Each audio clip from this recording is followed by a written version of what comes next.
আপনারা দেখতে পাচ্ছেন গেটের মধ্যে অনেকগুলো লোক জড়ো হয়ে গেছে, ভিতরে আগুন জ্বালিয়ে দিছে।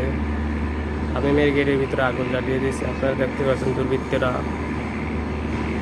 গেট ভাঙচুর করার জন্য তারা প্রাণপণের চেষ্টা করতেছে। ভিতরে আগুন লাগিয়ে দিচ্ছে, দেখছেন ধুয়ে উঠতেছে।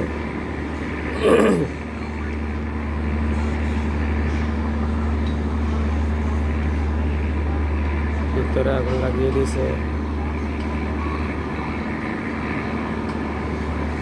সেনাবাহিনী আসছে, সেনাবাহিনীর গাড়ি আসছে। দুর্বৃত্তরা দৌড়ে পালাইতেছে।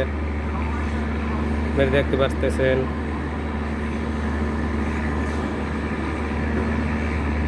ভিতরে আগুন লাগিয়ে দিয়েছে।